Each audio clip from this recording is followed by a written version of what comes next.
J'aimerais aussi poser une question à tous les panélistes. Est-ce Ouais. que les hommes politiques en Côte d'Ivoire, et je parle de tous, le pouvoir en place inclus, tout comme ceux qui étaient là avant, est-ce qu'ils n'ont pas un plus grand intérêt à ce que le peuple de la Côte d'Ivoire soit toujours menacé dans la violence? Est-ce que ça ne les arrange pas plus que la paix et la stabilité? J'aimerais que tu essaies de répondre à cette question en plus de ton analyse.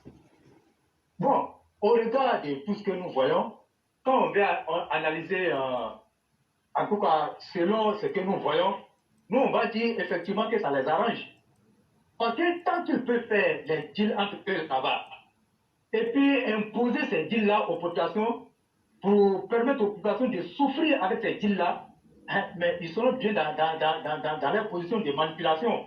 Et moi, je pense qu'ils tirent profit de ça, puisqu'ils sont protégés. Leurs familles en dehors de la Côte d'Ivoire. Donc, eux, là, si la Côte d'Ivoire prie avec tous les pauvres personnes qui sont là, ce n'est pas leur problème. Et moi, je le dis, il ne faut même pas chercher à poser la question. Et c'est ça exactement ce que tu es en train de dire. Mais imaginez-vous un instant, s'il y a un enfant du président Alassane Ouattara qui a été tué dans ça ou bien qui a été blessé, vous pensez que la situation allait être comme ça?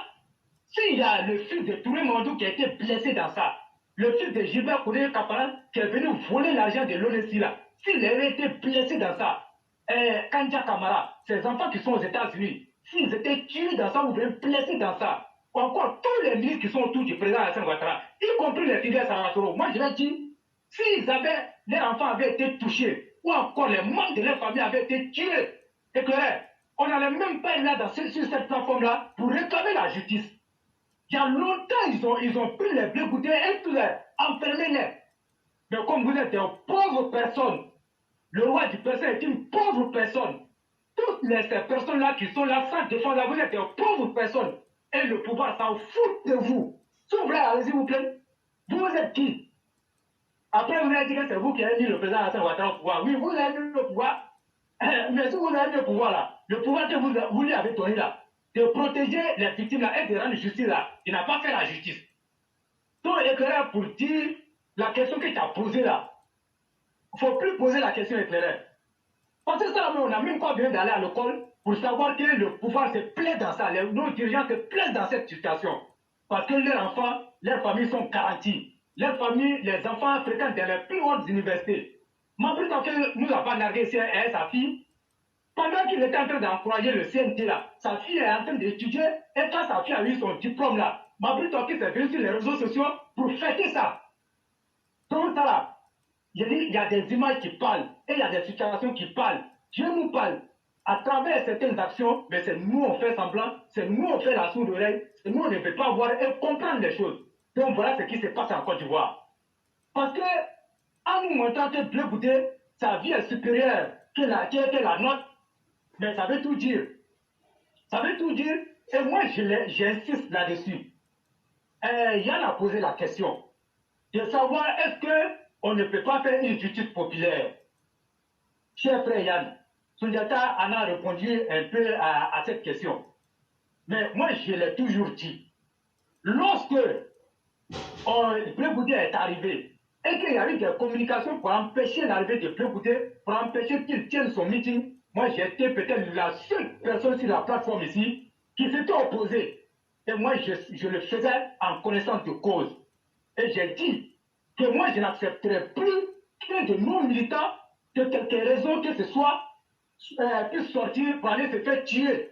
Parce que nous avons des antécédents ici, nous avons encore des faits qui sont là, les victimes vivent avec les séquelles de Bleu Goudé de Laurent Gbagbo. Mais au nom de quoi l'État de Côte d'Ivoire qui a accepté et qui a envoyé des émissaires pour aller remettre le passeport à Bleu Goudé, payer sur l'argent du contribuable, aller remettre un passeport à un criminel de guerre non réparti pour rentrer en Côte d'Ivoire. Donc à partir de ce moment, ceux qui savent analyser les choses devraient comprendre que Bleu Goudé rentre en Côte d'Ivoire, mais pas n'importe qui. Et ils ne rentrent pas n'importe comment en Côte d'Ivoire. Après avoir fini de tuer les gens avec l'article 125, et la cerise sur le gâteau, c'était la crise post-électorale de 2010. Donc ça, il faut rappeler les faits aux gens.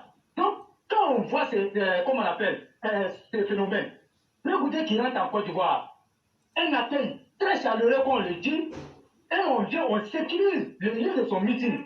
Et les corps habillés étaient là-bas à la veille. Moi, j'ai eu les infos. Voilà pourquoi je m'étais opposé ici. Et ce jour-là, les gens ont dit que ma communication a changé. Moi, je vis en Côte d'Ivoire.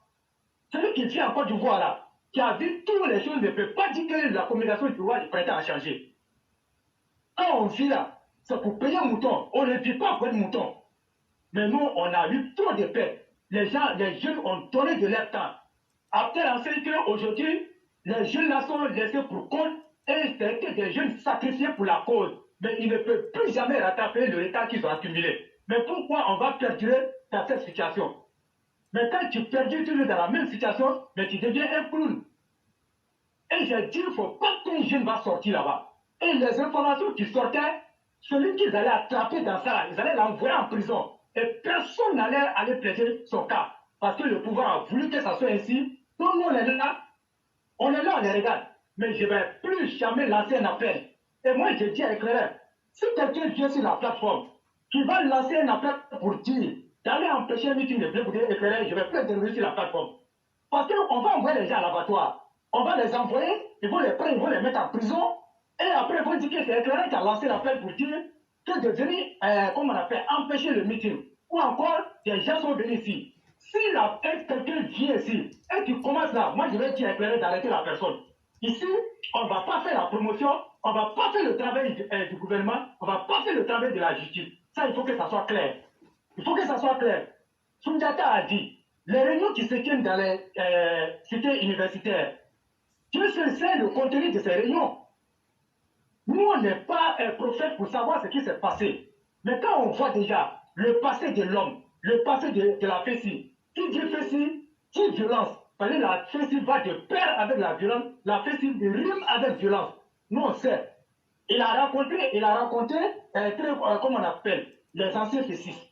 Le Goudé les a rencontrés dans un lieu et c'est clair.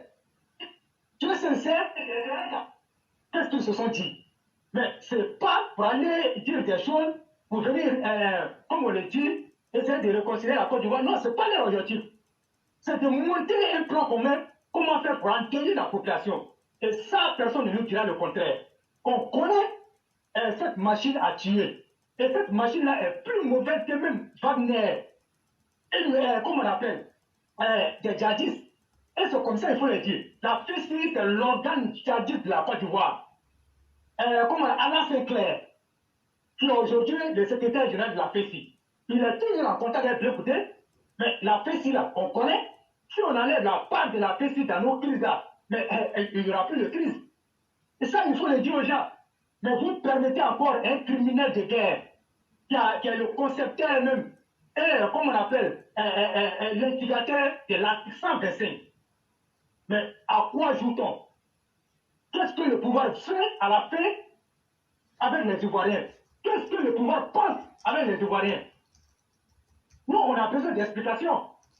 Mais sinon, moi, Goulois du Printemps, qui a vécu beaucoup de choses dans ça, je suis plus prêt à dire à quelqu'un, allons, on va aller marcher contre l'opposition. Moi, je ne le ferai pas. Moi, je le dis, je ne le ferai pas. Si les gens le font là, moi, je les laisse regarder. Si eux aussi, ils n'ont qu'à le faire. Nous, là, on a fini là, on n'a plus rien à démontrer. Personne ne peut me dire le contraire. On n'a plus rien à démontrer. Ceux qui ont quelque chose à démontrer là, ils n'ont qu'à sortir. Quand ils vont les prendre là, ils vont les tuer, ils vont les mettre en prison là. Nous aussi, on va aller s'asseoir pour applaudir et faire la paix. C'est comme ça va se passer. Sinon, la Côte d'Ivoire revient de loin. La Côte d'Ivoire revient de loin. On aurait pu rendre la justice là pour empêcher d'éventuelles crises encore. Mais on s'assoit, on regarde, on contemple, on est en train d'observer et on dit non, laissez-les parler. C'est la Côte d'Ivoire qui gagne. Oui, c'est une Côte d'Ivoire solidaire, mais dans le mal et dans les crimes. C'est ce qu'on voit. Est-ce qu'on peut solidaire des criminels? Le criminel là, on l'éloigne loin de la patrie. Soundiata a dit des choses. Regardez dans les autres pays. Les autres pays qui se sont développés. Prenez l'histoire de chaque pays. Mais chaque pays a son histoire propre. Mais il y a des pays aussi qui ont des histoires, comme on appelle, communes. Le développement de la Chine, là, c'est fait en tout cas dans la dictature. Quand je dis dans la dictature, on réprimait ceux qui voulaient semer la zizanie, ceux qui ne voulaient pas l'avancée de la Chine. Et beaucoup de pays ont suivi ces exemples-là. Mais en Côte d'Ivoire, on dit non, il ne faut pas toucher aux criminels. Les criminels, là, ils ont le sang différent d'une personne qui vit à l'intérieur du pays, au fin fond d'un campement. Lui, c'est le pays ivoirien. Lui, il a droit à être tué, lui, il a droit à être blessé. Mais Blé Goudé, là, il n'a pas droit à ça. Blé Goudé n'a pas droit à ça. Parce que ceux qui sont au pouvoir, Blé Goudé fait leur travail aujourd'hui, ce n'est pas leur problème, ce n'est pas leur problème. Et moi, je reviens pour dire, tous leurs enfants sont aujourd'hui à l'intérieur de la Côte d'Ivoire. Ils étudient dans les grandes universités. Mais toi, le pauvre qui ne gagne même pas 10 000 francs pour s'acheter une sachet d'eau, c'est eux qui vont venir te manipuler pour mettre dans la rue. C'est eux qui vont venir te manipuler pour mettre dans la rue. C'est l'espoir d'une famille. Tu vas à la retraite sans avoir travaillé. L'espoir d'une famille. Alors que eux là, leurs enfants sont nés avec des cuillères en or dans leur bouche. Mais toi là, le mazo, celui qui dit que je suis un dos mouton, et un mouton qui ne réfléchit pas. Moi, je suis un dos mouton, mais très réfléchi. Je suis un ado mouton très réfléchi. Et mais j'aimerais que tous les jeunes qui soutiennent le président Hassan Ouattara ne soient pas des moutons de parnuche, ne soient pas des moutons qui ne réfléchissent pas. Le président Hassan Ouattara n'a pas besoin de moutons qui ne réfléchissent pas. Si vous ne comprenez pas ça, mais il n'y a que des cadres défaillants, des cadres manipulateurs et des cadres criminels qui sont autour de lui, qui manipulent cette jeunesse-là pour cacher la vérité. Et puis, est-ce qu'il y a quelque chose à ajouter? Je crois que ce que vous avez dit, vous avez répondu à ma question et vous êtes même allé au-delà. Très belle intervention. Et je vais revenir sur le panel. Je vois qu'il y a notre mère Binette qui est revenue, ce qui nous fait plaisir. Et donc, on va lui donner la parole pour l'instant à Yann. Et si notre mère veut prendre la parole, elle pourra le faire plus tard.